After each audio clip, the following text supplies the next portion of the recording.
Hope Shifa nakawombe owa program wewunyisa omwagalwawo eyavaayo okutambuliranga ku mazima n'okukugusizanga ensonga kale nno tumugoberere tetugenda kwejjusa.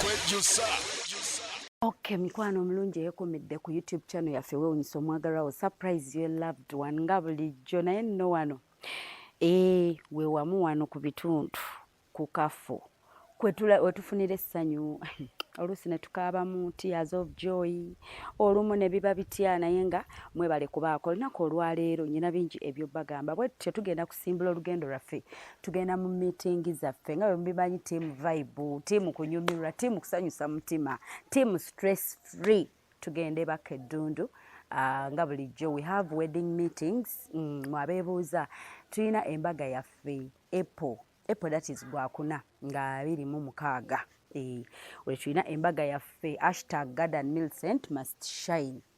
Alright, so nyongera bajjukiza tukwaniriza gwe wenna ku mikolo gyaffe ayagala okujja abeereko anayagala okunyumirwa meetings zigenda mu maaso ate twaniriza abagenyi abagala okujja babeewo mu meetings zaffe nga muli ku ground nammwe abeebweru mukimanyi nti we are always tubeera ku live wano wennyini ku YouTube channel yaffe yawewunyisa omwagalwawo tubaako ne mubeera part of the meetings buli omu n'awagira kyawagira naye ng'ate munzikirize leero katono ntumireko ku bantu bano abamu ku abo ababeera ku live zaffe nga bo tebavaako bannange waliwo oyo diehard wa Hope Shifa oyo abeera active nnyo ku YouTube bannange n'abeera nga kwegamba akikwasaganya n'atusupportinga mu mbeera yonna bwe ntyo munzikirize ntumire ku mukyala ayitibwa Scovia Miss webale kubaako webale kutwagala webale kutulaba Natasha Honey thank you so much Mary Stella thank you so much Natasha Shani webale naawe kutwagala webale kubeerangako Asafu Ashraf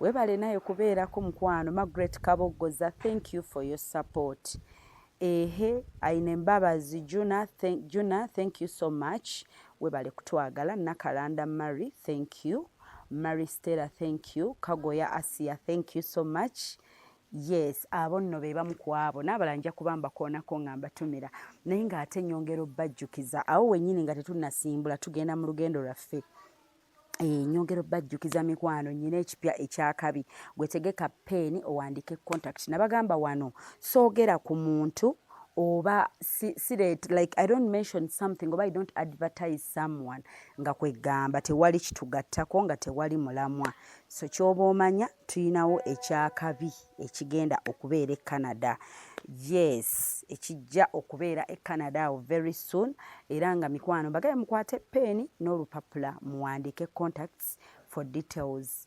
registration egenda maaso tuyina International Empowerment Conference on Health Care and Medical Sector egenda kubeerawo mu June 27th up to 28th 2025 so tutandike kati mubimanye ebintu bibaamu paperwork mikwano era nga bulijjo mugenda kubira omukyala Kathe Kabiite yatutegekedde owa New Afro Canadian Inc batutegekedde era nga bulijjo mubimanyize mbi bagamba so for details mugenda kuba mumukubirako ababuulire ebisingako awo nti oyinza genda otya Canada oyinza otya okwetabamu eyo conference olinza kukola otya gwe wenna ali mu nsi z'Ebulaaya abali mu America abali mu Europe oba naawe ali wano ku ground e Uganda oyanirizibwa mbasaba mukube ku namba eno eri plus 1647 2716223 njiddamu eri plus 1647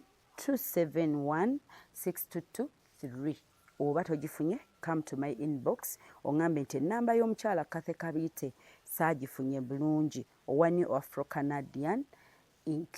Alright, tweyongeddeyo ate ng'era nyina ekyakabi mbaleetedde mutegese peeni n'olupapula tuwandiike mbaleetedde temunnategeka we muwandiika mufunyeewo kubanga mumanyi confusing enamba zino nembawa enamba nti eno tugeze nembagamba enamba ya Kathe Kabiite ow'e Canada abagenda mu conference ate ne mumukubira ne mumugamba njagala surprise kati kyova olaba mbawa ka space ako nti ofunye peeni n'olupapula otegesewo owandiika Alright, kati ate munzikirize mbanjulire ekyakabi ekika mufunyeewo kyemmanyi muli ready na alowooza okutegeka emikolo ayina birthday azinjogera ku mikolo gyonna bw'oba oyina birthday oba oyina anniversary oba oyina oba like anyone gweyagala okucelebratinga naye nga weebuuza nti ani agenda okunkuba ebifaananyi ebirungi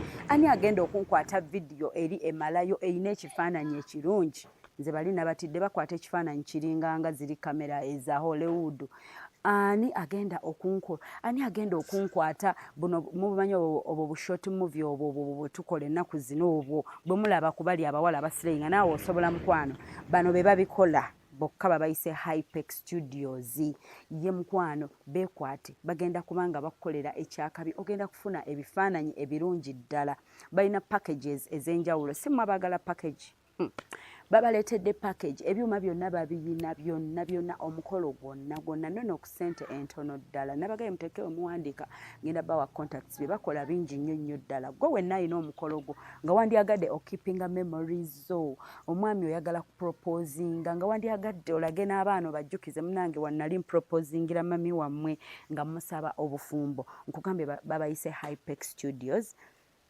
Alright, for video editing and shooting, covering all functions like wedding, birthday parties, introduction, corporate parties, etc. Yes, baba obasanga ku bali located awe na Jana Nkumbi near Cobbins Motel, Busabala Road, but kisingako obakubire ku namba z'essimu zino wammanga. Zizo ziri awo ku screen, but still ziwandike wansi kanzi kusomere. Don't get confused. Tokubira Hypex Studios ngobagamba alo Shifa njagala ku surprisinga mwami wange no nkugambe Hypex Studios ngoyagala ba coveringire omukolo gwo oba ebifaananyi basange ku +256 mwe abali ebulaya abali mu diaspora don't forget okuadingako code as in +256 ojimazo jiwandika then oteekeko 754 ojimaze eyo oteekeko 19 24 34. Alright, mbawe namba ey'okubiri obasange ku +256 omaze giwandika code then oteekeko 789 oyongereko 34 oyongereko 38 oyongereko 02 babayise Hypex Studios.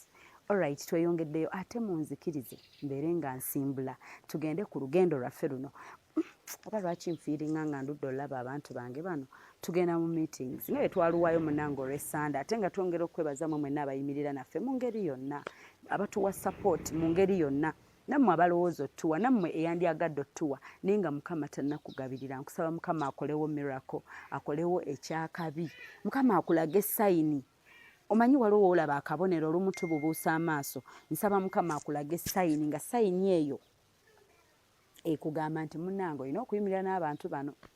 Alright, katuyimuka okugenda mu lugendo lwaffe jangu ovuge naffe mpaka kutuuka Dundubakka mbeesunze bitya nako mubalabako nga tuli mu birthday nga banfumbidde ekimere naye nga ne leero tugenda kufumbayo ku kamera awo tuliireko wamu why not mutugoberere.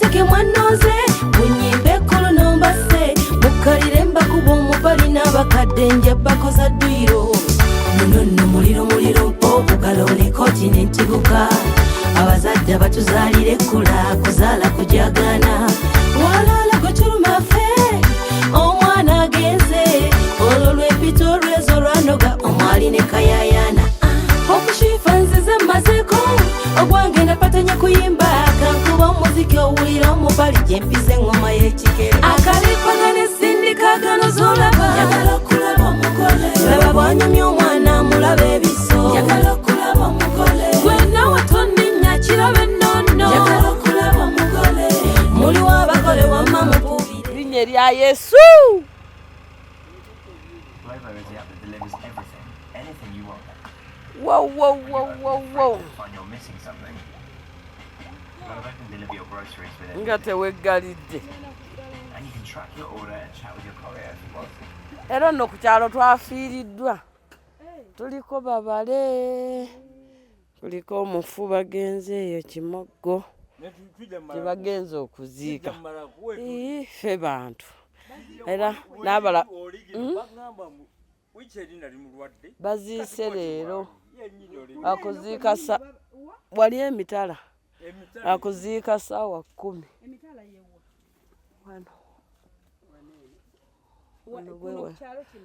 Lwakuba kyaki yaffe tomanyi gyeri sayidi eyo eya kyaki. Kumpi si wala.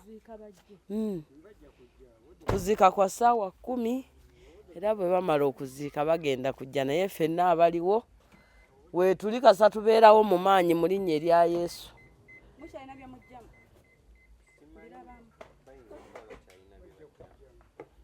Tukyali b'amaanyi era tuli b'amaanyi nga bulijjo. Ninde mame. Tukyali b'amaanyi era nga bulijjo. Era tujja kikuba nga bwe tukikuba. Ne bannaffe bwe bajja otusangira. Ate akaffe. Akame bagenda kufumba omuceere. Akaffe togenda kukalya. Mwafumbye. Ayi naffe twali tuleesa tufumbe. Tugenda kubeerawo nga tubeera mu ekyo kifa kyatwagaliza. Kulya, kunywa, kusanyuka, kudigida. Omuyimbi waliwo omuyimbi yayimba kulya. Kati ono ye mutaka ffe bagenyi. Olabye ebitiibwa bya Mukama bwe bibeera. Ebitiibwa bya Mukama bwe bityo bwe bibeera. Mubaddeyo muteeno. Mubaddeyo muteeno. Eno gye tuli. Ondaba bwe nnyirira. N'omumwa gwawonye. Nagenda mu ddwaliro ne bampayo akadagala akatonotono. Kati Mukama wano wantuusiza. Ndi bubi? Nze mmanyi we mbadde ne ku Sande kwabanga kwekaza okusanyuka. Naye nga mpulya buli lwe nsanyukiramu. Naye ng'ate sobola kyebeera. Mukama kyoba yakimpanga kirawo kwegaba nze nina kubeera awo nze ebinnuma mbireka eri ne neegatta ku bannange. Naye nga nali mbulumye. Naye era ku Mande ne ngenda mu ddwaliro.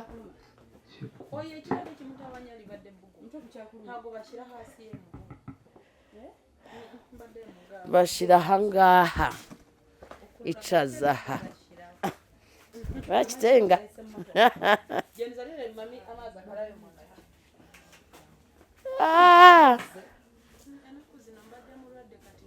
nga naye mwenyini alina stress.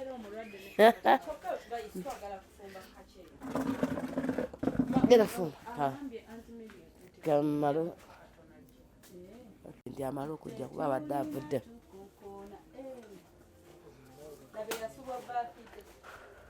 Abeeyo nga tusanyusa okukulaba. Tulabirawa nze nyingira n'abagenyi kimanyiddwa. Omanya ndi ku surprise kadi yabitandika. Okitege leero ngenda kuba musanyufu. Omanyi obujulizi bwe nnina ku mutima gwabe batugamba omwaka guno gwa bujulizi. Gwa bujulizi obulumi obubaddewo bwavuddewo kati lwaki mbasibira na bujulizi. Nyingire 225 nze nabutandikiddewo na mu January tekyetaaga kulinda mbuguggwako. Natandikiddewo gujja genda okuggwako ng'obujulizi nze n'obwammwe mbuwaddeyo. Nga n'obwammwe mbuwaddeyo. Nja kubiyiga.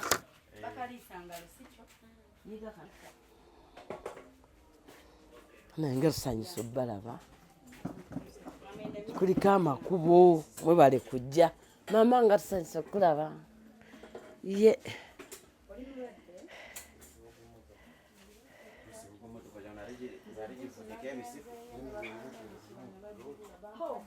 nze bagusanze eno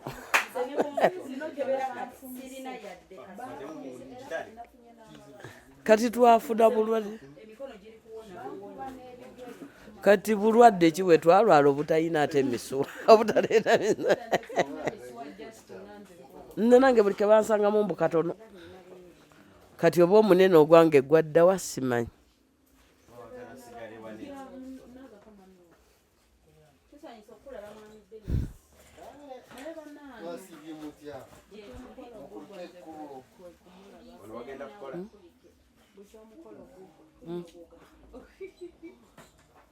abataka nsanyisa okubalaba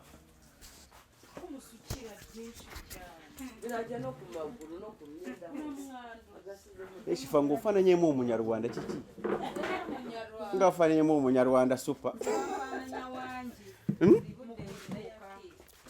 olumu kinawo olufu kirabika nawo olufu lungi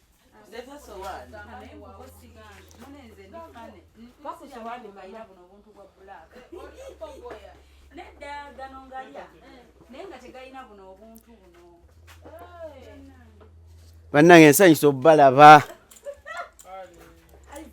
naye nga bali bize nsanyisa obalaba mwenna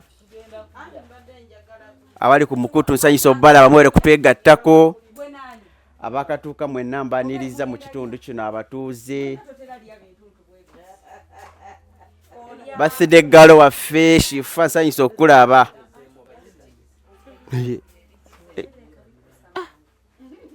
ne Shifa nga atukidde mu kijjulu nga sibitege eno kyogamba balese keeke yayiriiri eno keeke nga sinagitegeera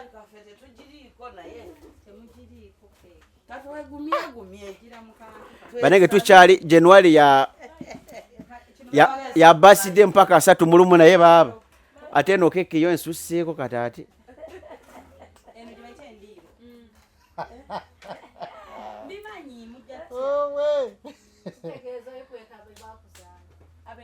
kakyayokya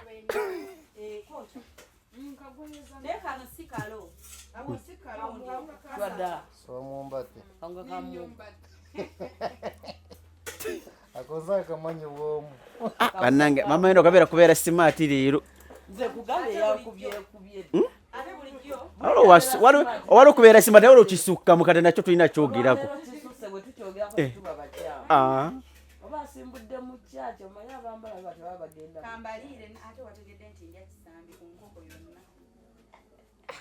naye wabali kulabirira January baby waffe ono okyali baby waffe banange bamulabirira ndowooza mulaba mami waffe mama Enoch amuli bize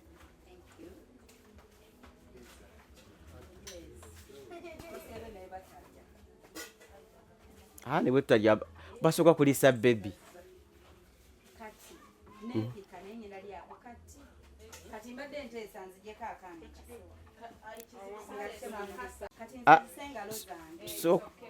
gwe sooka olya akaloko gwe abalala baleka akalobo basooka kulya abalala n'obalekera akalo tebakenyinyala nobukakwatamu byenkana kyabava abagaddako bakaliira ddala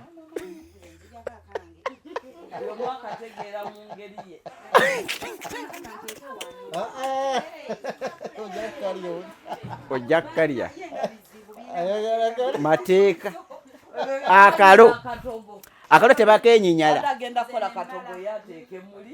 ate yalisigadde muno anage Shifa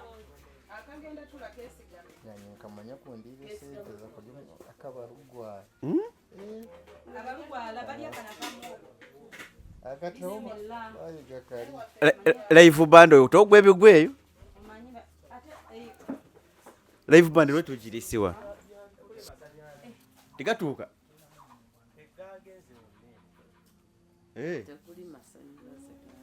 andi ndaba neyo live band mwagita temugwa ebigo January baby, how are you?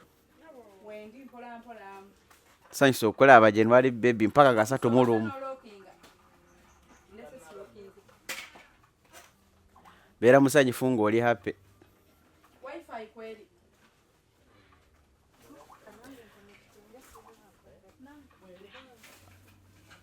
abatulaba January bebe ali busy ndowooza mumulaba abataleeta birabo ebirabo akyayo receiving mpaka 3 mu lumu tumujjako engalo ng'ate lwaki tebabikuwa tebanaggwayo nga lwaki gogamba baweddeyo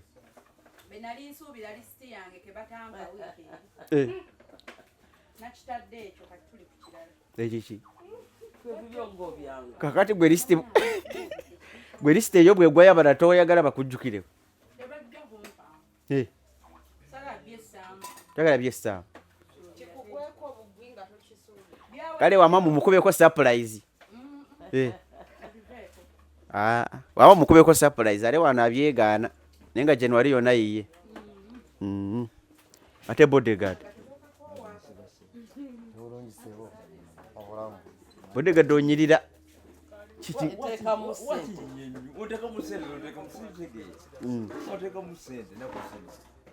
onyirira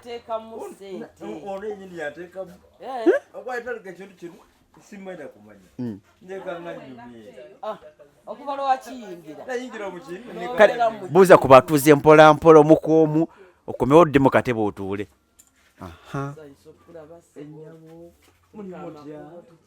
mwabale kunyirira naffe katusebuuka netujja kunyirira waliwo emali agenda bawano yiino nemali yange esana ate mwambadde yero orange mwenna muli muba design ekiki mpola mpola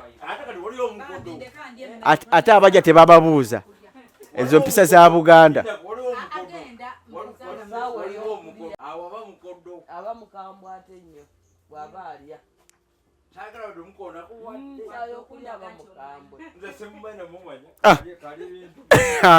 ali ebintu bye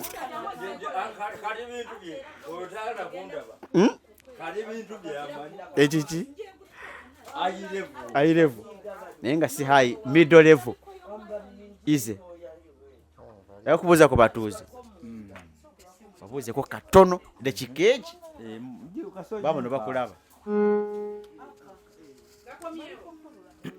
nkigaza ku butajjaga wendi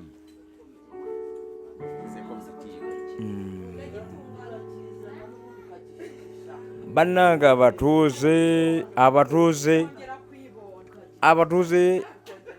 mbuuza ku batuuze baffe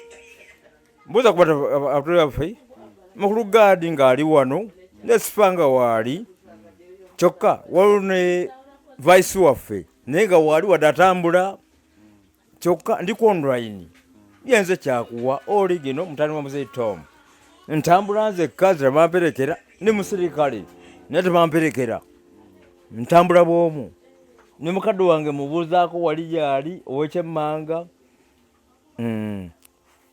wadde waliwo ali mukulya naye yeebuzaabuza ali mukulya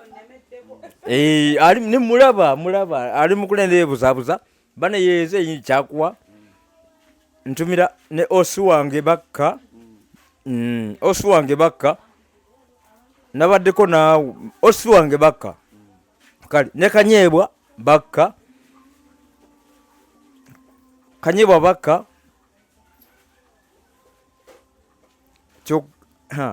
bakka ntumira n'omusajja wange kabootongo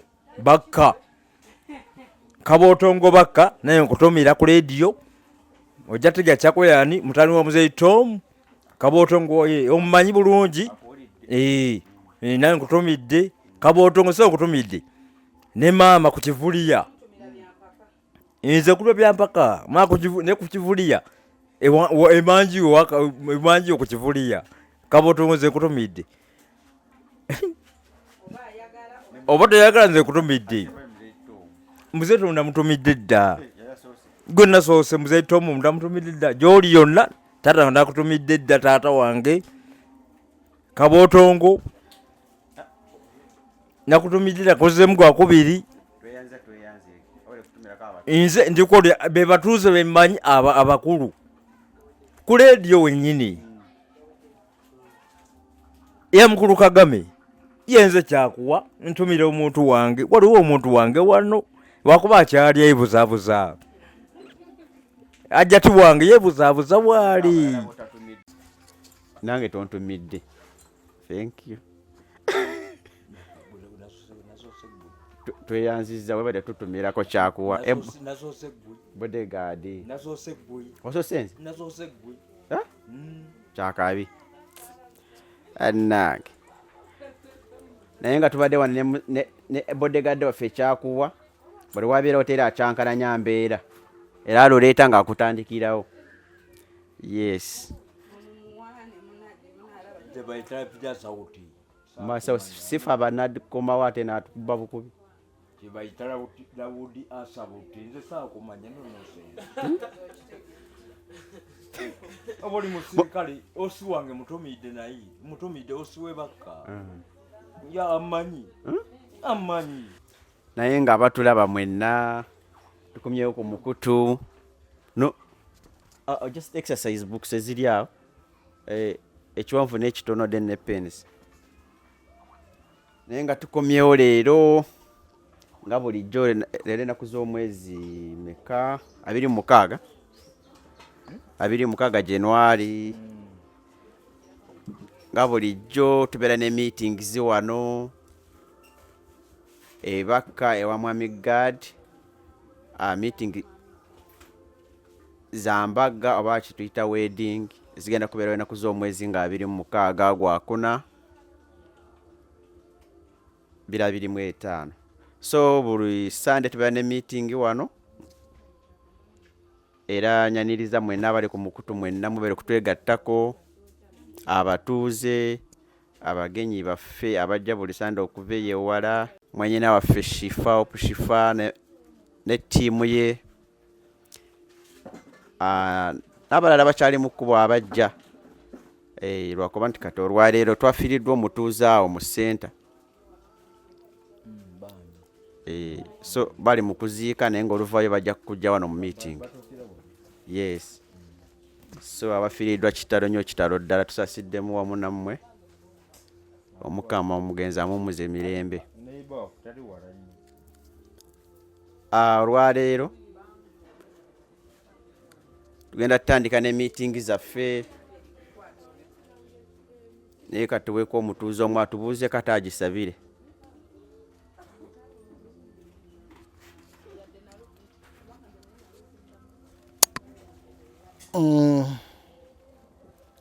Abagenyi baffe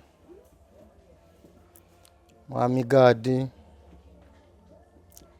tiimu Hope Sifa na buli omu mu kitiibwa kye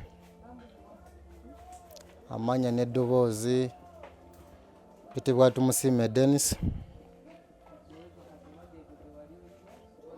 mwenna mbaaniriza mu linnya lya Mukama waffe Yesu Kristo. Tugenda kusabira meeting yaffe y'olwaleero Omukama atukulembere ffenna okwekireza mbagweta kisibu mu Luganda weza okwekireza munasonyiwa Oluganda lutono naye ngezaako katwewombeke ffenna tusabe. Kitaffe tukwebaza era erinnya ly'ettukuvu toliwo ekitiibwa. Tukwebaza olw'olunaku olwaleero, tukwebaza olwa meeting y'olwaleero, tukwebaza olw'ekisa kyo ekingi ky'otuwadde. Tukusaba nga bw'otukuŋŋaanyidde ffenna mu kifo kino, kkiriza obeere naffe, otukulembere, tusobere kubeera abawanguzi. Mu linnya lya Mukama waffe era mulokozi waffe, amiina.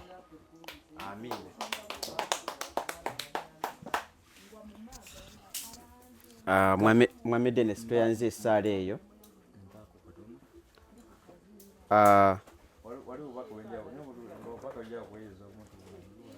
lwekyo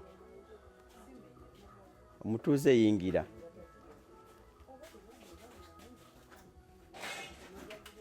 yingira otuule tusanyusa okukulaba. Mr. Enoch kiki kiki ekiriwo timu jaja enoka kiki wendi teweta leero wendi bulungi nnyo sana nnyo gyebali gyaleero mbadde mugomvu naye kati leero nyiza okwanga wendi nga nzijudde wiki eri mbadde mugomvu kati mwegendereze nnyo kyakuwatambula mu ngeri emu oba endala twebaza katonda ate olw'ekisa kyatuwadde okuba nga tukyali balamu abakatweyungako online abatamanyi kigenda mu maaso n'abakitegedde naye nga batakimanyi tuli mu miitingi za mikolo gyaffe egy'embaga egenda kubeerawo nga 26 Ogwokuna. Tubeera ne miitingi buli Sunday nga bulijjo era twagala guno omwaka gubeere gwa bujulizi ffenna abagutandika bulungi. So olwaleero ngenda basomeramu ku budget abali online n'abali wano olwaleero tulabe bitutuuseeko ate mpola mpola. Ate ekisokera ddala njagala kwebaza abo bonna mikwano gyaffe abatukwatidde budget eno kubanga etandise okukakkamukko bagala kusalawo kati bangasa okenda ono wazzi obuwakana mukatikati speed enda kwambuka nzimbali gendo baleete. Twebaza Katonda nti twebaza n'abo abatukwatiridde ku budget eno kubanga etambula bulungi ate n'abo abasuubira tubaaniriza n'abo abatusuubiza tubaaniriza mwebale nnyo mwebalire ddala. Bodegaard agenze kuleeta abagenyi abamu abatanajja.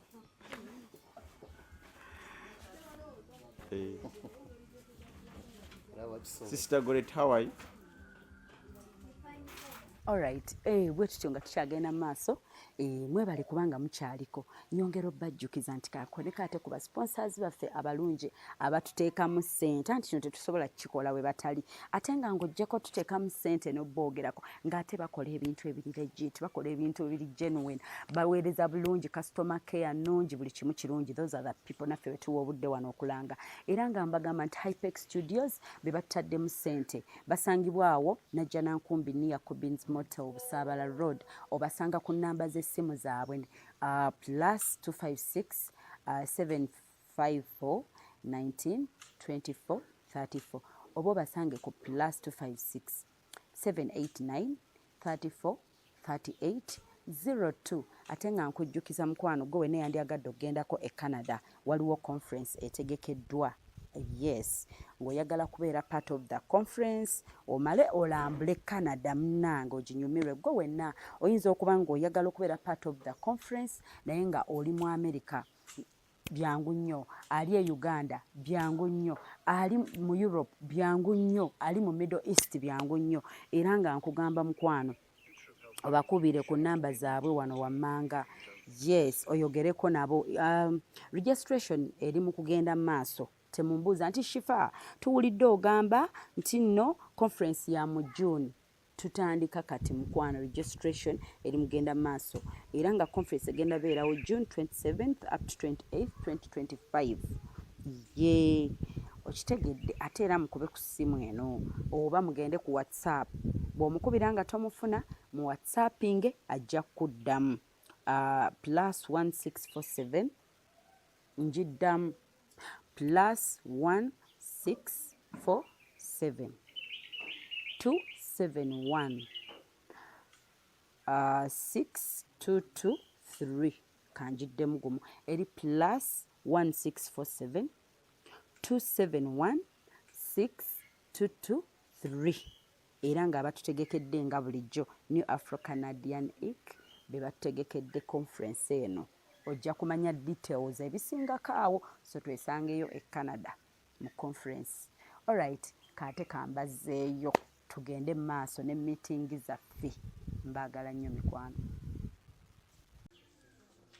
Timu Shifa nammwe tubabuuzizaako muli mutya? Gaze mune gagenda.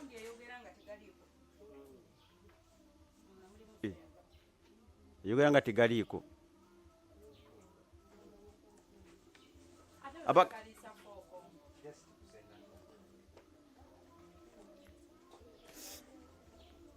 abatulaba mwenna ndooza ngenda basomeramu ku budget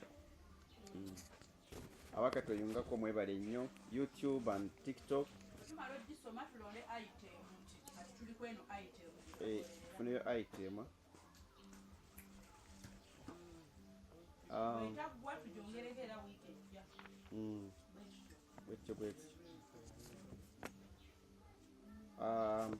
bajeti yaffe item esooka yali eri church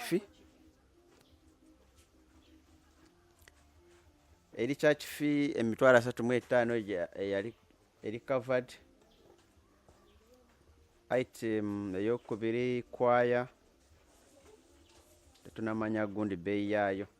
Rings ziri covered zali za mitwalo 2.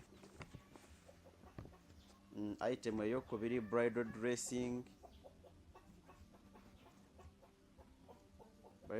erimu bridal groom, best man, groomsmen 6,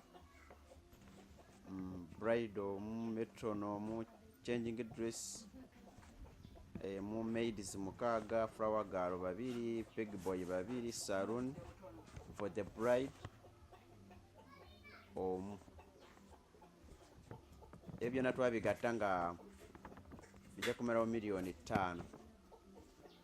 So omuntu yena nga ayagala kwambaza abagole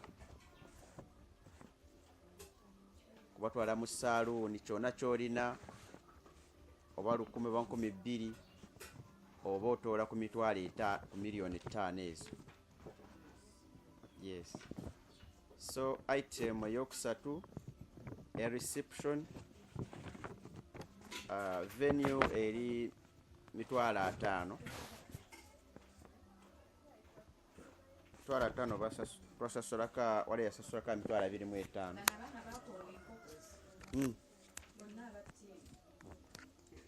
Kirabika oba senkoko bazirya nnyo. So venue ya $5,000 twasasulako $25,000 tubanjibwayo $25,000. Invitation cards twagala 200 oba 2 nga buli emu ya 2,500 zimalawo $5,000. Sobola ogamba nti nja kuwayo invitation cards 10 ozisasula oba oyawudde ku $5,000. Decoration ya bukadde 4. Tents za $40,000. Tents 4. Cake ya $2,000,000. Chairs ziri covered zali 3. Omukyala bambe yazisasulira bambe tumweyanza tweyanzeege omukyalo oyo kama mutwera omukisa. Music wakadde kamu n'ekitundu. Entertainment kadde 2. Soda crates 50 za 1M. Mineral water boxes 50 $5,000. Tables za $5,600. Tables ziri 8. Buli table ya kasanvu je $5,600. MC 1 million ogala MC omu. Tugenze ku item eyokuna ebyendya omufumbi ayagala bukadde 2.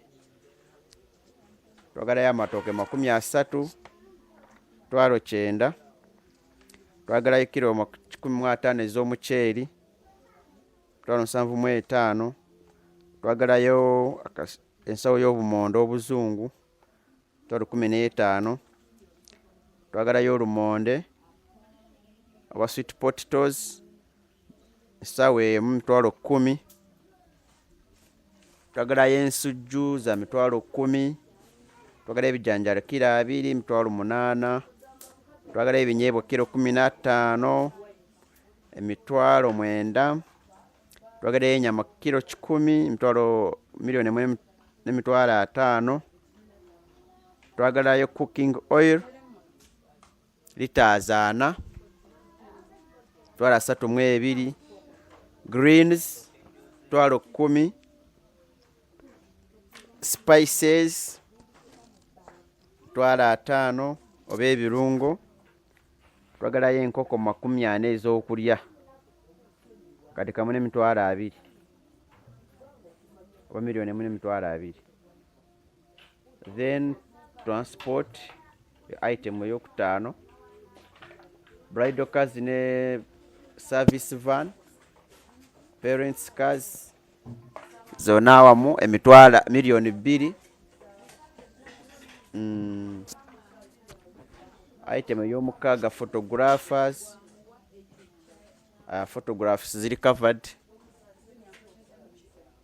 zaali za bukadde nga 5 naye ziri covered by our brother Ibrahim Kibuuka. Tumwebaza nnyo yabali nnyo kutuwagira mu nsonga eyo.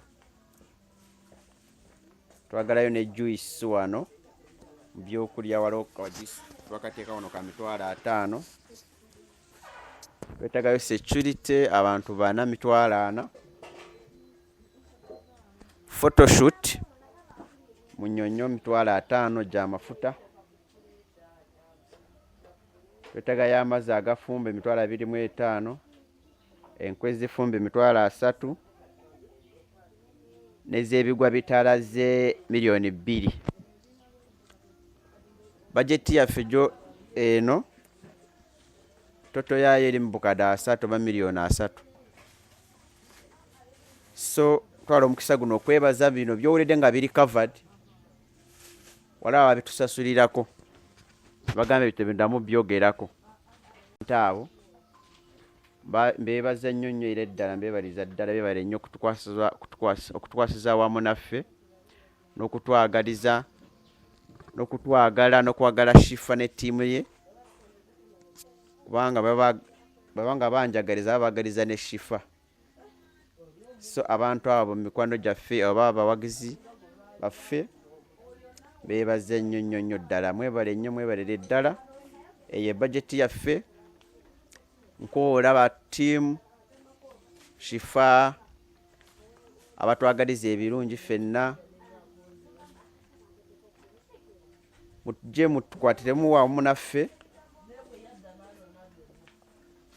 nga bwe mutwagaliza ebirungi na kino tukiggusa ate. Yes, mutukwatirewo budgeti yaffe netambule bulungi. Era olwaliro tugenda kufunayo item emu etugenda okutambula nayo oba twogereko tuwagire tuleba nti naye tugiteeka ebbali. Twagala buli meeting tubeereko ne item gye tuwagira oba gye twogerako tugisondera akasente kaayo tulabe nti kino ekintu tukigwisiza. So olunaku lwaleero tutandike ku item esookera ddala oba bridal samusamu.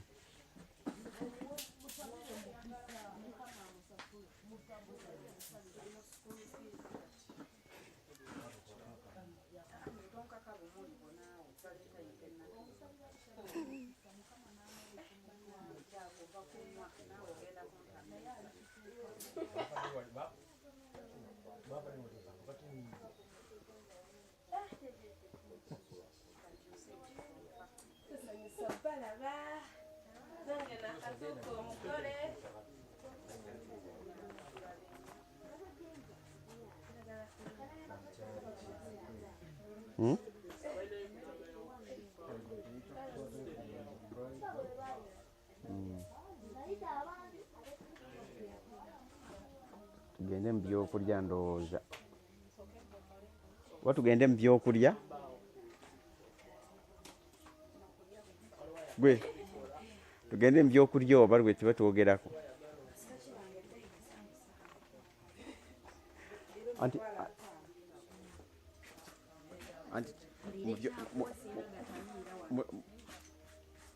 mu byokulya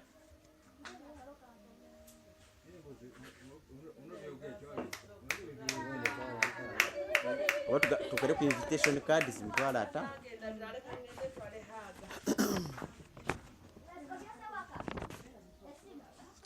5 olwaleero item gyetugenda okwogerako abatulaba mwenna tubaaniriza abakatweyungako abali ku YouTube, TikTok, mwebale nnyo mwebalire ddala okutweyungako. Olwaleero tugenda ku ne item ya invitation cards.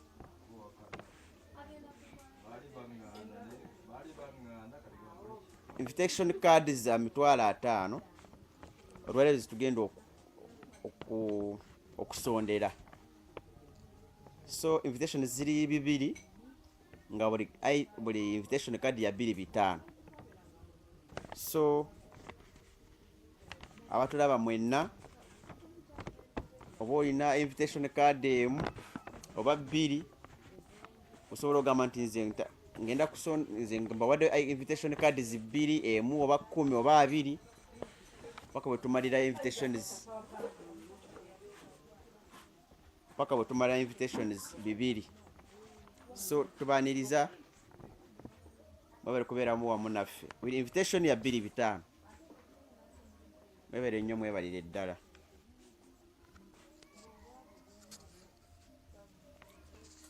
Ate n'ekirala tulinawo kiri mutu waffe olwaleero oba si kiri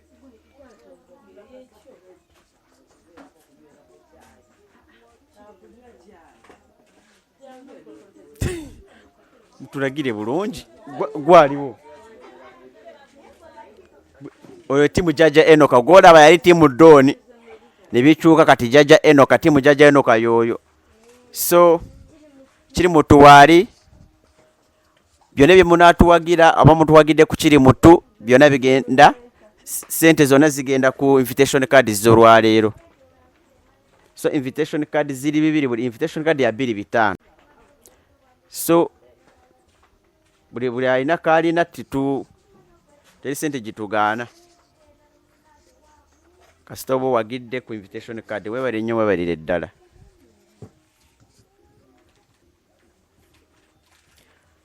Mpozi oyo yenna nga yena kyayagala okwogera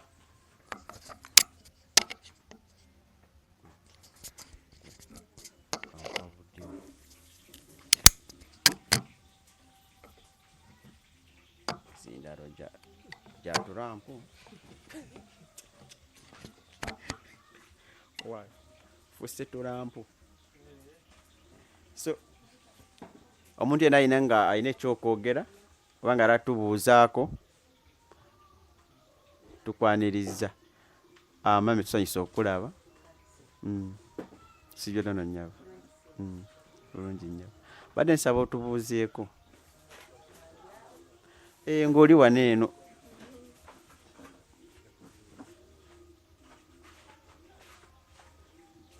gyoviiridde amannya. Nze bampita Fatuma Nakigudde okuva ebakaawo nga tonatuuka mu Stenseni. Neeyagadde nnyo okumanya embeera yonna eri wano ey'okwataganira awamu kubanga ebyaddala waliwo ebyaliwo saabimanye kyokka nga ndi awo nempulira nga kinkosezza nnyo. Nze nakubibwa omwana ababbi ne bamutwala okukakana ng'eriiso balijjeemu naye nze nayambibwa bantu nempulira nga essanyu lindimu ne ŋŋamba oli ne bwali baani ne bwendi baani na 2 nga waliwo embeera ey'okukwataganira awamu njagala ngibeemu. Era nabadde awo maama Godi oyo nga nnoonya nnyo kuba yawulyako ku kirowoozo kyange kati naŋŋamba olwaleero meeting gyeri kale nange ne ŋŋamba kanzije n'okubaawo okwange kwongera omukolo ekitiibwa esebo naye nga njagala mbe wamu nammwe n'abantu paka nze kye nalabako nze njagala mbe wamu n'abantu baali bantu okitegeera nabeera awo abaana buli muntu yenna alaba embeera gye natuukamu ng'ajja nnyamba naye nga sinaako wadde bwe muyita okitegeera era buli muntu yenna gwe ndaba muwe ekitiibwa kuba mmanya nti aba alumirirwa omuntu oyo abeera mu nsi neyanza nnyo bannaye neyanzeege bambe wale tubuuzaako ate wabale kujja nebaza nnyo bannaye neerabidde nebaza nnyo abaleeta enkolagana eno y'abantu okubeera nga bamanyi omuntu yenna aba muganda wa muntu era mbebaza nnyo abakola omukolo ogwo gwonna naguwulira beebala nnyo beebalire ddala mukama abongere ekisinga obulungi era abawangaaze amiina tweyanze wale tubuuzaako omutuuze abadde yeebaza ebyo bye twakola mu kwanjula kwaggwa neyebaza bonna batubeererawo mwebale nnyo era n'abeebaza n'asiima nti mwebale kubeererawo ababeetaaze obwetaavu ate ayagala nnyo obwegassi ayagala nnyo okubeera awantu awali abantu abali awamu nti kubanga naye yali mu kizibu ate naye abamuyamba ali tabamanyi yalabira awo so ayagala okubeera nnyo awali abantu abalina obwegassi oba abalina okwagala so tukwaniriza mami yes vice kuza ku batuuze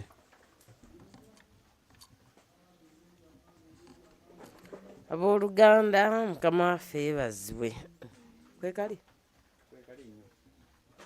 mukama yeebazibwe mwebale kujja bannange ndi musanyufu nnyo twali ffenna ku sande nga tuli ku mbaga ey'omugole waffe Baby Shifa kati ku ssaawa eno tukomyewo obuwere bwamuweddeko kati tuyingidde miitingi twebaza Katonda nti era tusigala neera ekitiibwa kya mukama simanyi oba twamaze okusaba tetunaba ekitiibwa kya mukama tuli wakati mu Katonda tuli mu miitingi wakati tuli mu lunaku olutuufu era olunaku olulungi twebaza Katonda nti ffenna nga bwe tutuula wetuli era newankubadde waliwo sitaani bye yakoze naye weetuli tasobola kuba muwanguzi ye yalemererwa dda nebaza Katonda mwezi guno bukya gutandika nnina obulumi nga nnumizibwa ebyaddala naye olw'okwagala kwa Katonda eyaleeta Shifa mubaka Katonda eyaleeta Gadi mu ddundu bannange surprise gye nafuna nasanyuka nensanyuka nnyo nensibira mu ddwaliro era ne banzijanjaba kati ndi bulungi mbeera gye mbaddemu nagiyiseemu mwebale nnyo nanti neefuna nali mulwadde naye nga siyina busobozi bugenda mu ddwaliro kati bwe bampa surprise nafuna amaanyi n'entambula ne ngenda mu ddwaliro okujjanjabibwa era obulumi kati mbunyumyako bunyumya tebukyaliwo naye lwakubanga kale era mbaŋŋambye nti bwe naaba sejjanjabiza ddoozi gimalayo nja kubanga siwonye naye nga kati obulumi sirina kale we neebaliza Gadi eyajja mubaka Katonda yamuleeta yeebale nnyo taata eyatuleetera Gadi ne tutegeera Shifa abali ku online ne batutegeera kati naffe twafuuka ensonga olaba n'obulwadde batujjanjaba mukama abawe omukisa mukama abawe kye musinga okwagala mukole ne ssente endala ennyingi Abaganda bagamba uzaale ng'obugulu bw'eggongolo. Ezo ze njagala mubeere nazo nga ne bwe mumpaako tezikendeera. Kitiibwa kya Mukama, mwebale nnyo, mwebalire ddala. Bannange batuuze bannaaye, mwebale kujja. Mulaba asikaali waffe, salaamu aleeku. Esebo mbalaba mami, nsanyusa obalaba, kibo tusanyusa okulaba. Bane mwebale kujja, eno katusanyusa okulaba. Mukama yeebazibwe nnyo. Bannange mwebale, mwenna ate mwebale kunyiikira kubanga okunyiikira kwaffe kuweeseza omukolo guno ekitiibwa. Twebaza Katonda olw'ekyo. Mwebale nnyo, mwebalire ddala. Eggulo neesitudde nga mu butuufu mpulira kinnumiriza ne nga bantu bano ntuula nabo muzeeyigadi. Ne ŋŋende wa maama ono ne muga naye mundekeredde ndi nammwe naye ate mundekeredde. Ko ye ate tukulekeredde ku ki? Kwanza omukolo gwange nava mu kwanjula naga ate gwe mukolo ki? Konza ogwa neiba nti guba gwange. Naga bulaka neerumirize ndabe nga mbeerawo lwakuba wiiki endala. Konze gy'otali mu kibiina gy'oba okola ki? Gy'oba obeerawo. Kale neebaza Katonda nti kati ku ssaawa eno tutudde naye. Kitiibwa kya Mukama.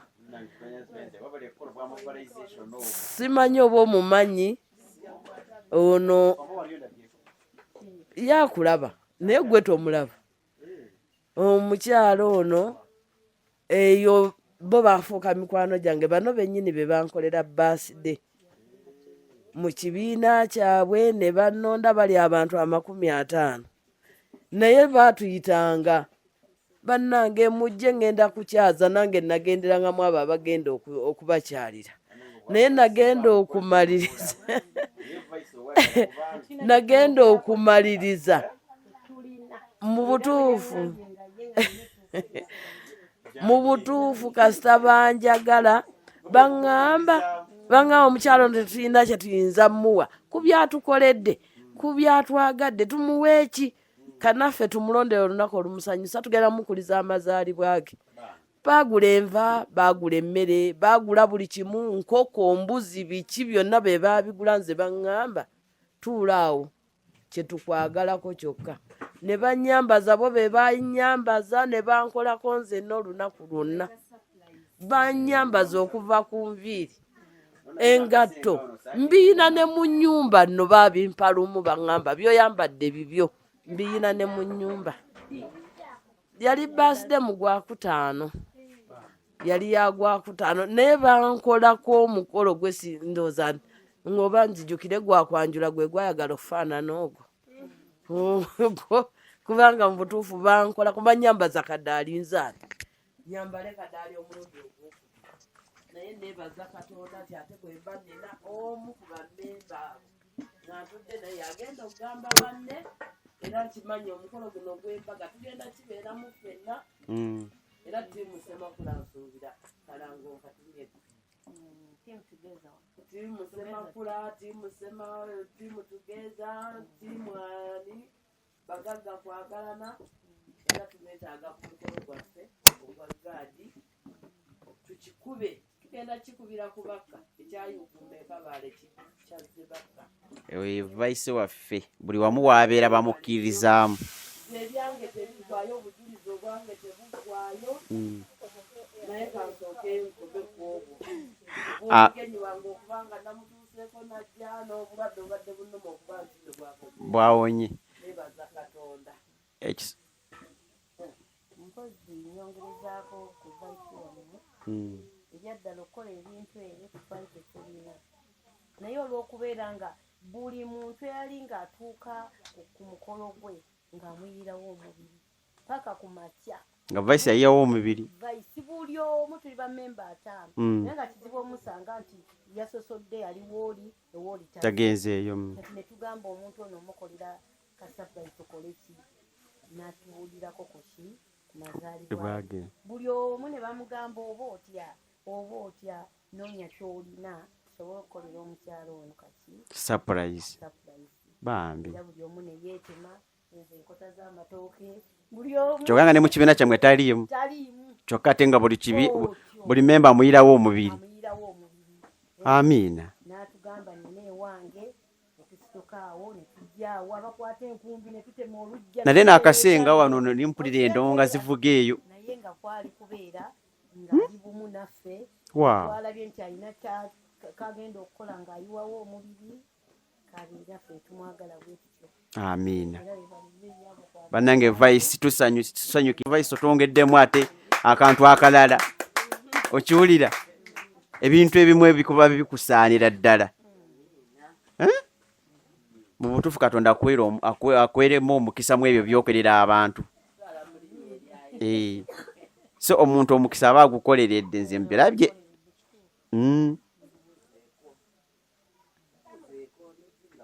Naye nga Vice tweyanziga ate okutuleetera omugenyi omupya yalwawo n'okulwawo mazima.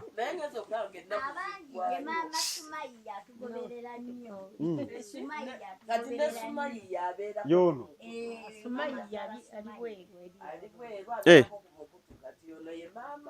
Okay. Bambi. So tusanyise bbala bambi n'abalala tubaaniriza mwe nabagala tweyungako Ajat obadde kiyingira mu kidaala. Tusanyise okulaba Ajat.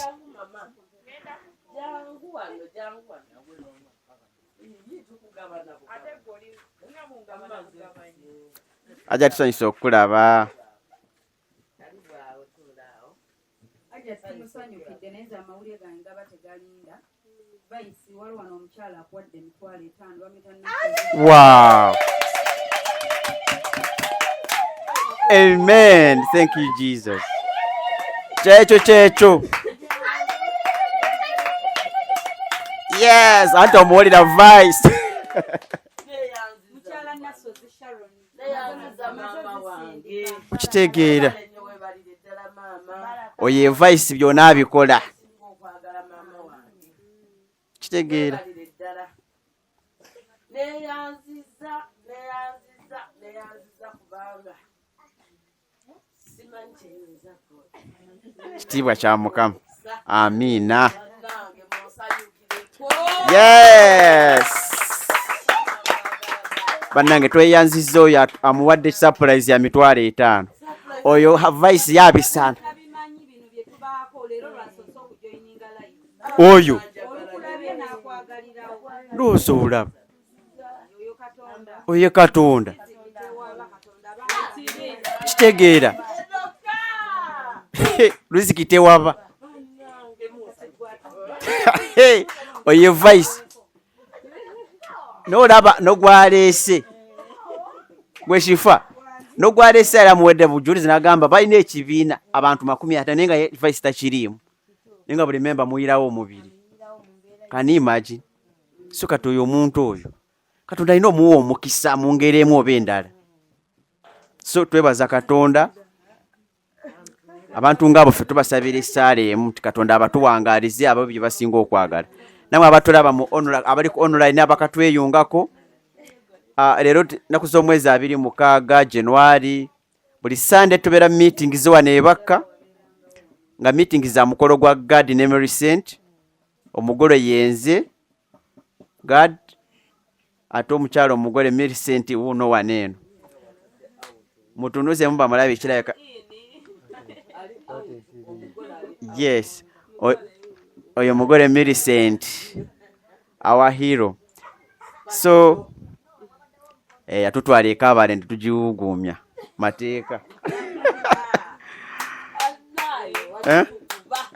Kitegeera. So abakatweyungako tulina omukolo gwaffe guli ennaku z'omwezi 26 gwakuna.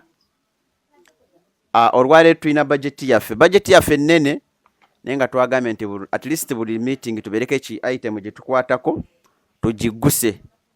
Leero item gye tulina tugenda kutambulako ne item ya invitation cards ziri 2 ate buli invitation card ya 2-5. So ina 2-5 meka leero so nekiri mutu waffe wano obogata ku invitation cards ezo za mitwalo 5 nga buli invitation ya 2-5. So tubaniriza mwebale nnyo mwebalire ddala. So abatuwagira abaze nga batuwagira bannange mwebale kutuwagira. So wano mbaddewo ne Shifa wala abampadde ssente za project gyotanatwanjulira bo bawulira bulizi project bagamba tulina okutambula naawe. Era omu ku abo ye Mwami Jingo. Mwami Jingo yaleta ya 15 Jingo jangu Jingo yanja nangamba nawulidde Shifa ayogera ku project nze gyenjagalire eyo gyenjagala. Konze Jingo olese mmeka? Konze Jinga tindese 15 konze zitereke kati konze yigwe zitereke ku project yaffe ya milioni 10 alese ku demu 5 nagamba njazirya naye gwe zitereke njazisanga ku Sande zezo zimuwe. Tweyanziza Jingo. Yes. Investor. Jingo tubuzeeko. Twagala kati project ojogerako wajja. Yes. So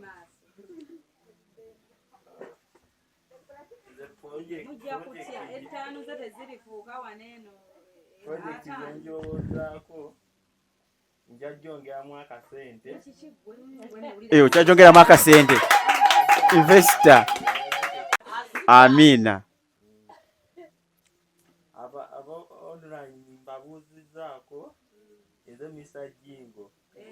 Oyina erinnya limu.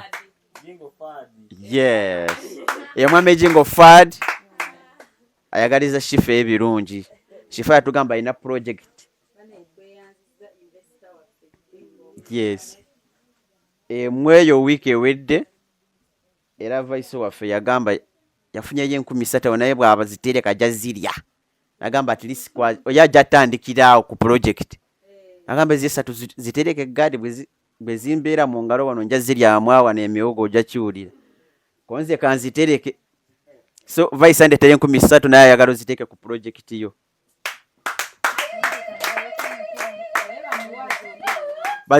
Zimu uno vice.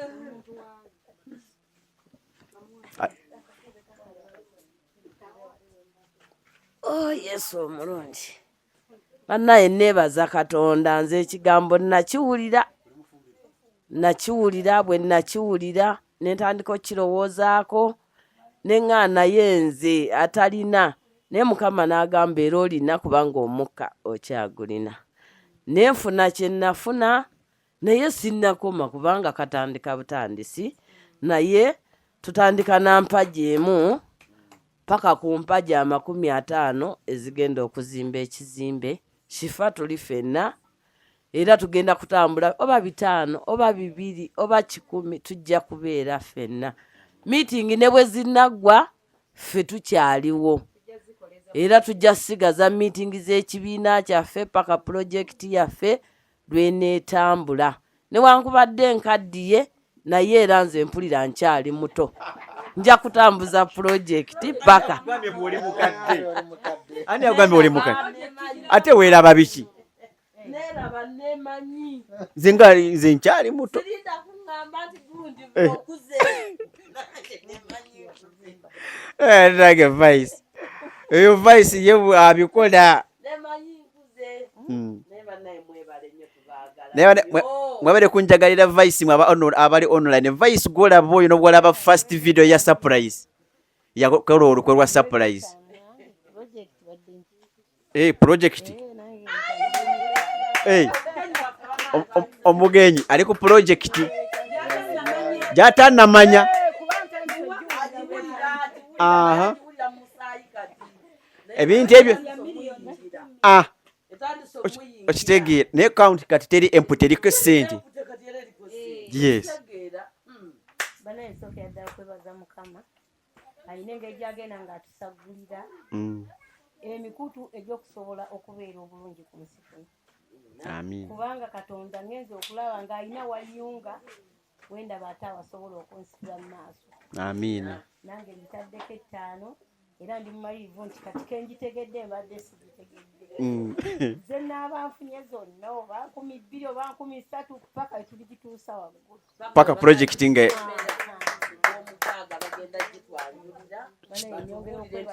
Botebaza banno ku bantu abangi oba tebasiima. mazima. Nebaza omukyala gwe bayita Goleti ajjeko wano bannange.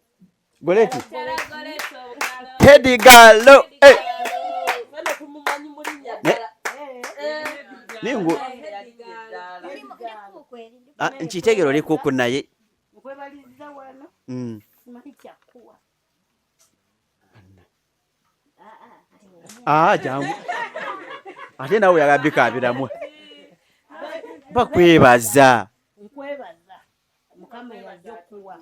Mazima. Kubanga bakuba omwana wange mutuufu basobola mmutuukako ababbire piki neyambeererawo emulago paka nakati ng'amuzirayo ne bamugyamu eriiso ng'oyo mwana muwala yambeererawo nga nze ndiwa tasobola namutuukako. Maama wange otya omutuukama akwongera emikisa. Amiina. Amiina. Abantu abalungi bo babebalizaawo support. Tumira ku bantu n'oyo.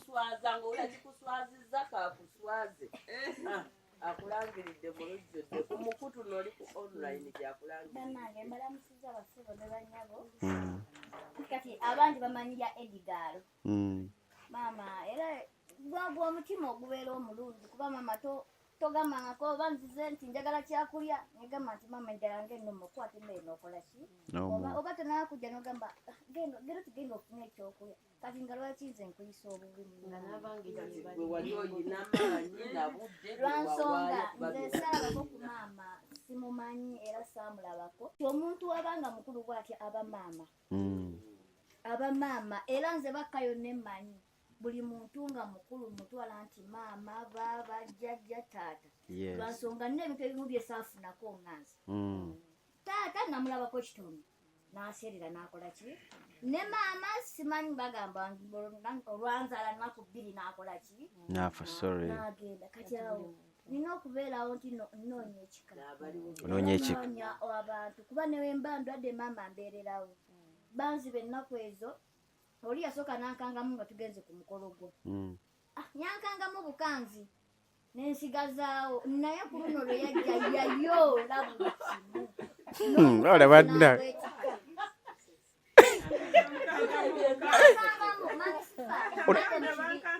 oli yamukangamu bukanzi yatwalako butono n'amulekera naye lundi teyamulekera yadde n'akafalisa. Nali mu kibiina ekyamani ono kyagambye egeza lukani bampa ebintu nakola omukolo awo ewa taata bampa ebintu naye oli ndowooza wagana kati kano kabikozesa ki najja nasooka nkangako katono natwala naye ku luno kwa 24 yatwala n'omufaliso obutandekera wadde akantu naako naye nga nafuna ebintu nga nange bwe tuba tuzza abantu bale 50 nfuna buli muntu n'atwala essowaani n'ekikopo essowaani eri ey'enva n'ey'emmere n'ekikopo kuba abantu bampa era nze obadde otuuka mu nnyumba yange n'ogamba ennyumba ya Goleti oba si naye mukama eyabimpa nze nkimanyi ajja kuddamu ampa ebiki ebirala kuba we nali mbikola sabba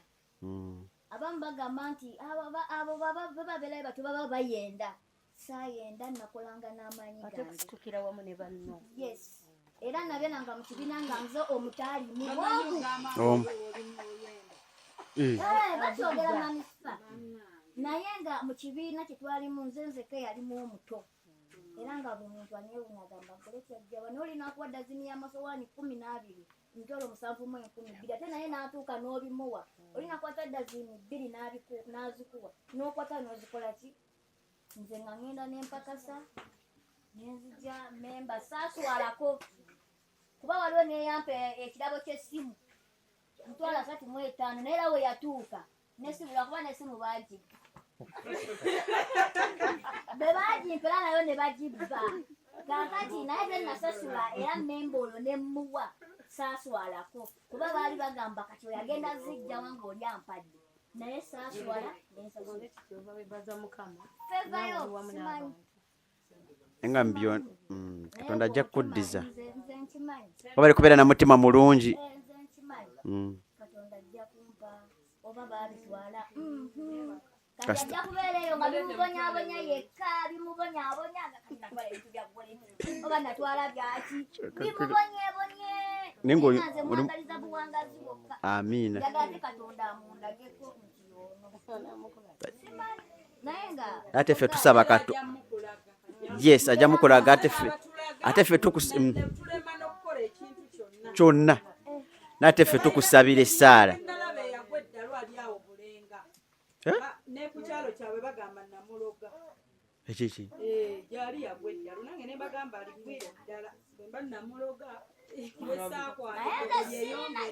yamanyi Katonda yekka samuloga nesimwagaliza era nagamba nti bwemba nadda ku kyaki negamba nti kati kansabe manyi twalina musomesa waffe ngaamuyita Kakulu yagamba yali mu kyaki ng'abulira n'agamba nti ono namagalo ono yawerekera namagalo gamba nze ndi namagalo oyo amperekera era si ndi teevuunyo oyo ye ajja kuba nti teevuunya awerekera nze mazima kuba emyaka ebyo ekirina nga kimalamu emyaka 2 n'emyezi 4 byonna nga nze nkola yalinda byange atwale nenkoze era nabikola nemuwa nakola ki bwe kiri simalina kumanya ate yeebaka yandibadde atwala yandibadde aleka akafaliso kyokka bisekerwa ebibi bisekerwa natwala amasowaani kuba amasowaani bakola makole kale byonna babikola mukozi naye naye nga babeere kubeera n'omutima omulungi bambe Sister Goreti Katonda yawa ate era yajjawo maama ono namutunuulira nga muzeeyi bamukubye eriiso twasooka okutonsizezefu awe watuso naye nga tewali n'omu asobola taasa mwana oli buli muntu akaaba ali mu maziga nemutuukako nemusokoola neŋŋamba Katonda nange wampa omwana nina jolamu busobola okukyanga muzeeyi abaana bazadde bebayambaani bebayamba jolamu twali emulago buli muntu amanye emulago wali webateeka bano webatomedde bona twala tugenda naye nga nze ndiyo bwo neŋŋamba muzeeyi Katonda waaliba nti nno ddala mwana mulenzi alimanya nti nno maama jolamu yakola ki yamuyambako si gwe njiriddewo yekka omubiri n'omulala namuyirawo omubiri lwakuba Katonda ye teyamuzza n'afa naye nga ye yagwa mu kinaabiro Salongo yagwa mu kinaabiro n'akubawo wano tugenda emulago ne bagamba yayabise akagundi k'omutwe akasuwa k'omutwe akatinga wali nze mbeerawo era nze nabagamba era nze nina ttiimu yange gye njagala okukola egenda kuba Ttiimu sifu yes kuyamba abantu ate era Mukama amusaba mpe feva ate era Mukama nampe entandikwa y'okuba nti nno kati Goreti ntandise okukola yo ttiimu eyange ngenda giteekawo era yo Antispo gyagiraba n'ekyokubiri Antispo kyenkusaba twagala tuteekewoko ekibiina ekyaffe abantu beebakka yes tiimu sifa kituufu project egenda kubaayo tugenda giteekangamu era saaliwo naye munnange era nabitegeera maama nali nzunze ngenze eyo nina memba yambeererawo kale nga tali mu kibiina wadde bwe nafuna nenkivaamu neŋŋamba obusobozi bukomyawo naye yali afuluma naŋŋamba Goreti olina obba ku mukolo gwange neŋŋamba kaŋŋende omuntu yambeererawo nnyo mami sifanze golaba bandekera n'obuyungo ku mukolo awo bandekera obuyungo ekyali awo otaga nakikkiriza ng'afuluma mu kibiina naleeta endongo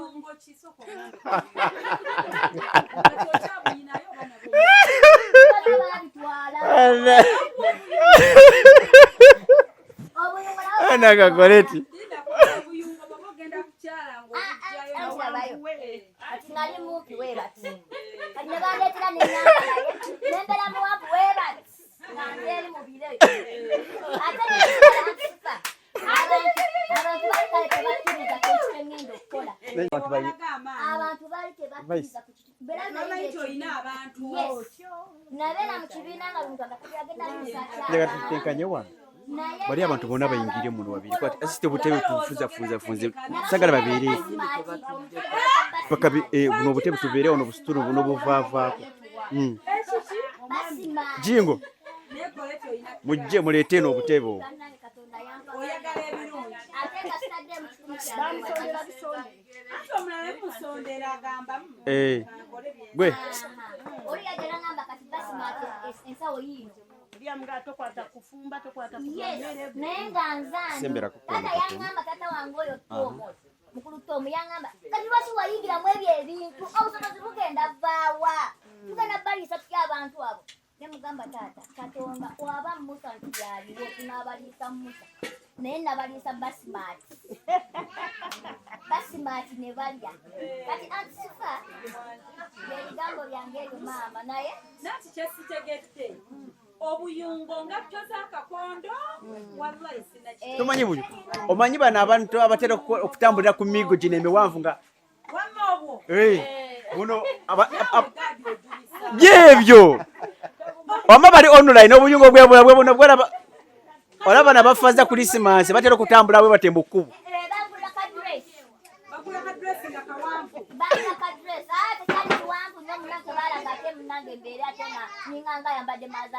kati obuyungo bwali bulabikanga miti tulinayo ekifaananyi mpozi nga nfunye obutambi nga nfunye eyo kuba nanga balina obutambi kuba nze njagala nkulabe ng'oli mu buyungo nga gwe nga bankwasa ebintu wali obutebese nga onabayo omukolo omulala atito nesawa y'okufumba wetuuka tumuwa bubwasaanike era nga batazuuka sepiti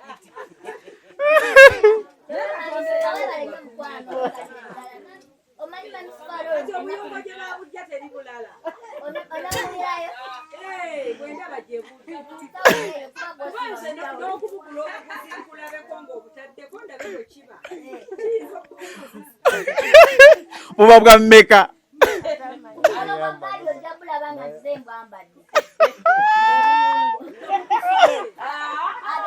kuzina n'okuyimba ate nga bunsuula kinabumanyira ekiki tugamba omanyi n'obutambuza fiiti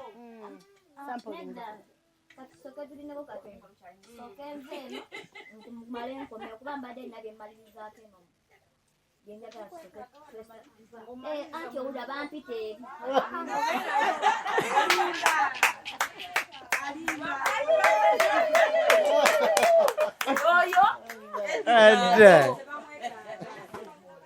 naye nga mu byonna bambe tubadde tuli ku kigambo kimu okusanga nti omuntu olina omutima omulungi ate teri muntu mu nsi atalina mugaso okitegeera anti omukyala ono wano ffe goleti gwe twerabira wano buli lunaku ate nga ono amulaba nga hero yes ono omukyala goleti amulaba nga hero gwetwayitirani edigaalo eno bwetyo so banaye twebaza Katonda abakatuuka mubaniriza mwenna mwebale nnyo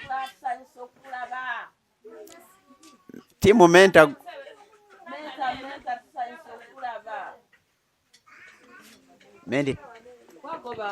kwata kazindaalo oliwa menta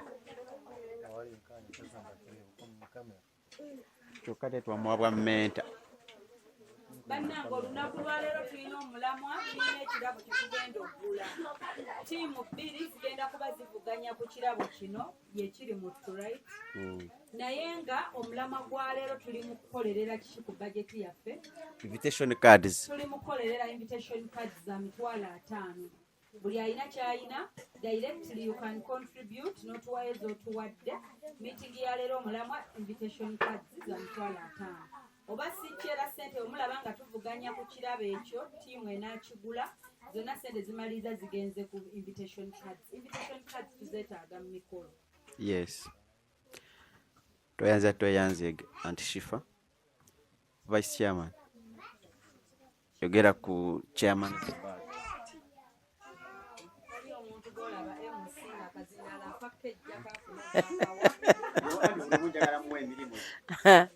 bannaye abatuuze baffe nsanyusa obbalaba sanyuse nnyo okubalaba era neera nyongedde okubaaniriza bannaye tulinawo ensawo yaffe eya Chairmansburg nze Chairmansburg kanjiteekemu nusu 10 mwenna tutandikire awo tugende mu maaso naye nga byonna mu byonna nsanyusa obbalaba mwebale kujja mwebale nnyo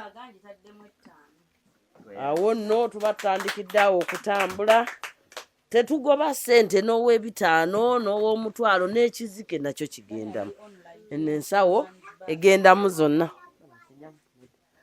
mwenna bwe tutyo bwe tutandise eno y'ensawo yaffe ya Chairmansburg kino kye kirabo kyaffe kye tulinawo olwaleero naye maama kireetera amalusu okuyiika nga tweyanziza maama tweyanzeege gwe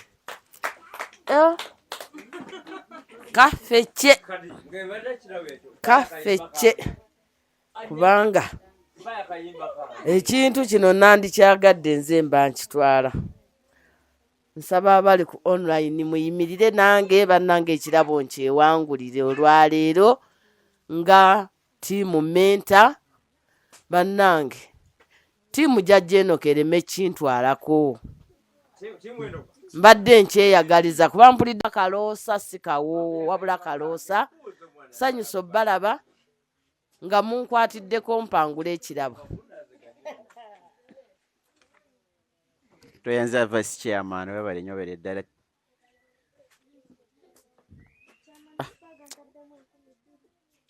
toyanziza bantu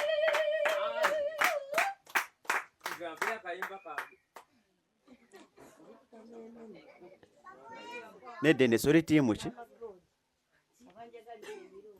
dende sori tiimu ki leero nkulina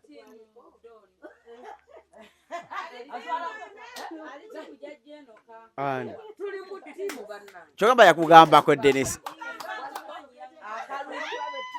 akalulu waliwo jajja enoka waliwo tiimu jajja enoka ne tiimu menta tiimu menta mwendi ogulaba gule boolesi nedda gamba abali mu tiimu cheya bawanike emikono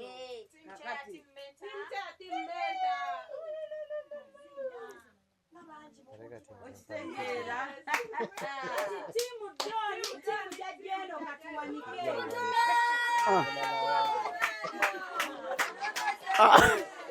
mubalaba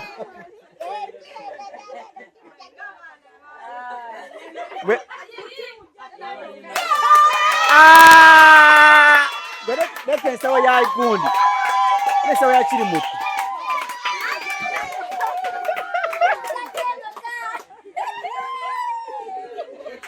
nebadde gwe mutabadde Edgar bye ebigezo wano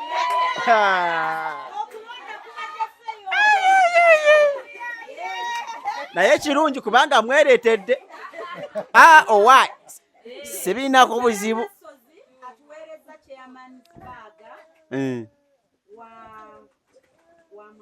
kiri mututeekamu tweyanzeege bambe awa online pozi gwe sisitani Fatuma Nakigudde mukyala Rebecca. Fatuma Nakigudde. Fatuma. Bannange tiimu jajja eno ketuleze enkaka.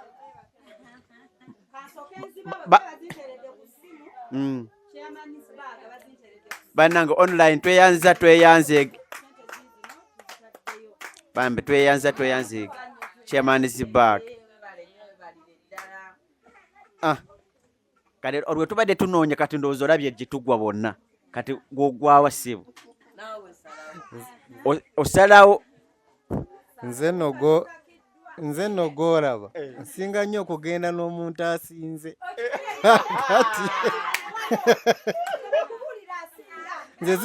nze sisemba nakyo gwe toli mulwanyi anti kati nze gw'olaba njagaliza buli kinnoomu naye ate kaakati nze nyinza okulwana sayidi zombi nedda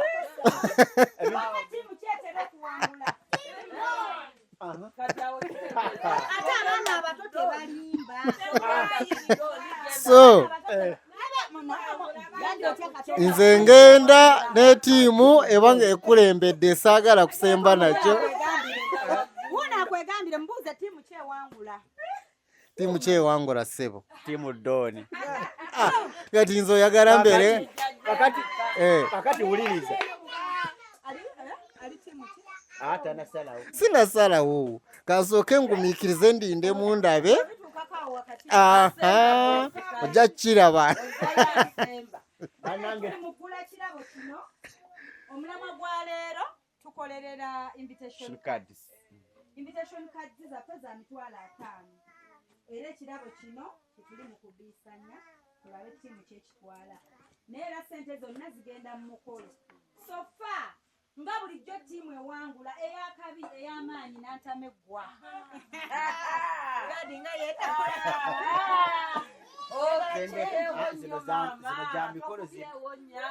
kati munnange bwe tutya ekirabo kino kituusa okugendera ku 5,000. Kisoboka.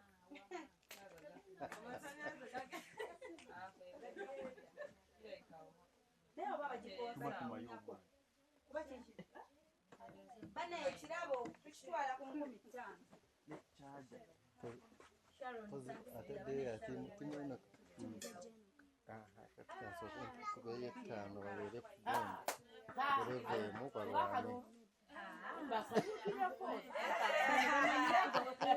Gwenja kukuvoluzi. Eno kanja kukuvoluzi.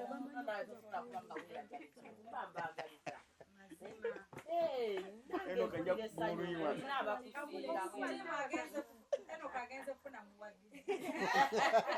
Ali wano nenja muisi. Eno kanja na muisamenti. Nebantu bange. Kati nange temunjagaliza. Kugana. Era sembera katebe jjo mudda. Mudda. Wama online wama mukiraba mutya. Bantu bano obululu mu 15. Ebintu byabwe mu bululu bayingira ne kunjo kusaba abantu bange. Timu Mentor. Never quit, which is okay. No, nowadays, no, which is okay is not working, no. Not okay, nakam, biganye. Which is not okay.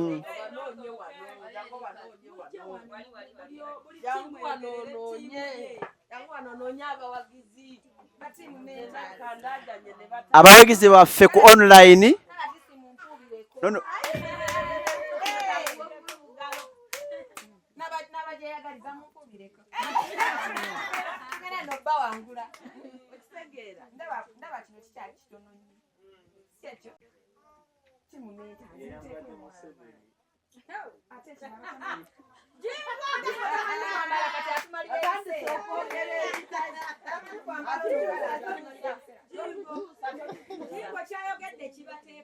Mbuchi.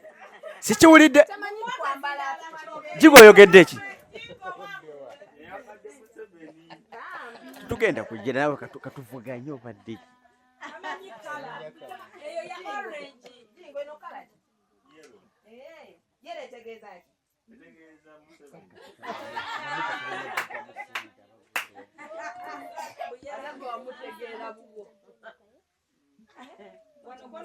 Which is okay in Mentor's voice.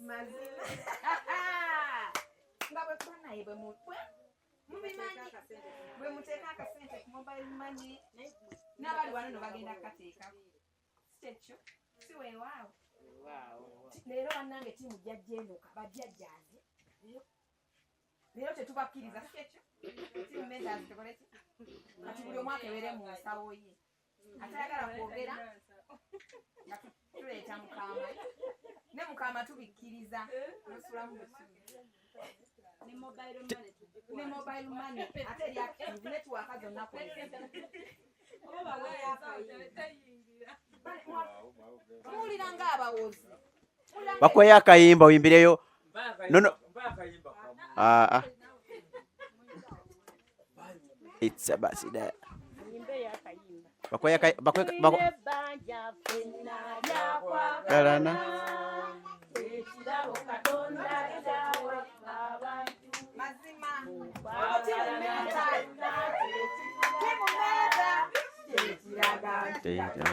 Aliwa mwanafe.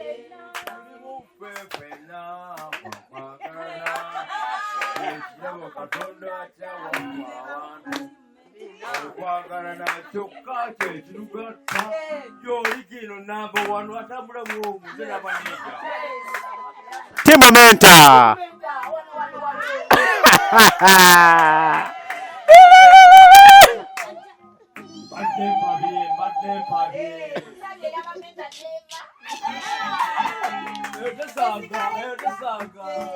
Sweetheart.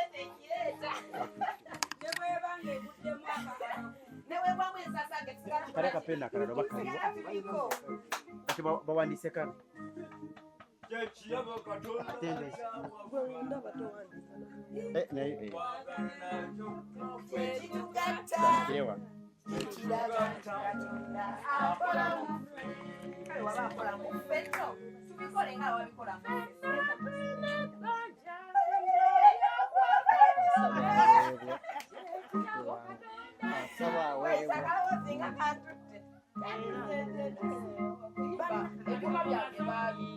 Timu Jajenoka oye. Timu Jajenoka oye.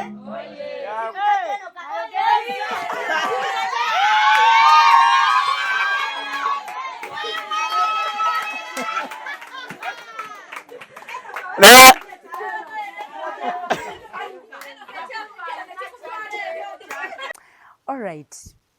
Nangi. Vibe mujirabi. Twesunga mikolo. Neka tusabe mukama mbere nga muyimirira naffe. We can't do it without you. Era gwe buli wotulawo ng'ogamba nti bannange abantu abo mbaagaliza ndi faani waabwe. Beerawo ng'okimanyi nti tetulina bwe tukikola wootali 10,000 akakadde 15,000 omutwalo. Please tuyimirire n'abantu bano. Essanyu tuli completingire ddala nga luli we twakikolako. Tukikolere ddala kibeewo. Tukyagendera ddala mu maaso. Eno ebadde part 1 of our meetings eza Sunday eno. Yes, ate part 2 kweri. Eno tubawadde part 1. Naye nga tuggalawo part 1 yaffe, nyongera obbajjukiza nti ab'e Canada, abagala okugenda e Canada mwe mwenna, yes, babayise New Afro Canadian Inc. batutegekedde conference. Conference egenda kubeerawo June 27th up to 28th, 2025, but registration eri mu kugenda maaso. Kati gwe wolabidde akalango wenkyogereddeko dduka buddusi mu inbox okoone ku nnamba eno wammanga. Omukyala Kathe Kabiite oyogereko naye, she's a nice lady, ajja kuwa obudde akunnyonnyole bulungi nnyo ddala. Togendayo ng'omugamba nti oyagala surprisinga mwagalwa nti ate tomuyita Hope Shifa, nze munnange namba yange si ye Canada. Omukyala Kathe Kabiite mukooneko ku +1 647 271 6223. Njiddamu gumu ali ku +1 647 271 6223. Ate nga nyongero bajjukiza gwe wenna yeetegekera emikolo tobuzaabuzibwa, tebakuyiiyayiiya ne bakuwa ebintu nga tebikwatagana. Gwe wenna eyandyagadde okukola omukolo gwo nga mu butuufu newe wayita omwaka gumu 2 3 nga ebifaananyi tebikuswaza, alubamu yo tekuswaza kujjayo nga ne bonaabijjayo after 5 years print esigala ng'ekifaananyi kya vidiyo yo ey'omukolo gwo print. Bano bokka b'osanga nga balina ebyuma byonna ebikola mu field n'okyankalanya ekyalo ng'otaddeyo embaga ne bagamba kiki kino. Babayise Hypex Studios mukwano, beekwate gwe wenna eyandyagadde okuba nga towejjusa. Omuntu ogenda n'oyambala olugoye lwa red ku mukolo olw'ebifaananyi n'akuwa ebifaananyi ng'olugoye lwa yellow oba lwa orange n'otandika okukayana n'okamuneze nayambala red ng'olaga omuntu ekifaananyi ate olina omugamba wane eno nali mu kala bweti ng'ow'ekifaananyi teyakijjaayo.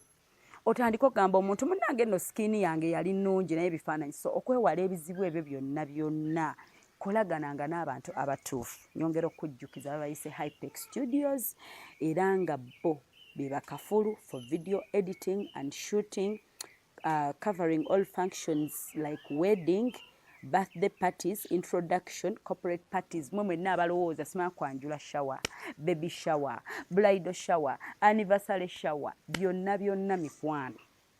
Bekwate obasanga ku namba zaabwe zino wammanga +256 mugimazi mugenda gashfo gisoma speed. Okay, eri +256 754 19 24 34 oba obasange ku +256 789 34 38 02. Enamba ezo ne ku WhatsApp kweziri. Talk to them obagambe kiwandyagadde mu mukolo gwo bagenda baba kikwasaganya balina customer care ennungi bawuliriza muteese mubenga ate ofuna ekintu nga print masavu. Alright, this is the end of part 1. Tusinkane mu part 2 ate bannange gye byaggweredde Bible yatabuse butabusi nze nalabye byesirabangako mu meeting eno ngoberera tugende mu part 2. Hope Shifa Nakawombe owa program weewuunyisa omwagalwawo eyavaayo okutambuliranga ku mazima n'okukugusisanga ensonga. Kale nno tumugoberere tetugenda kwejjusa.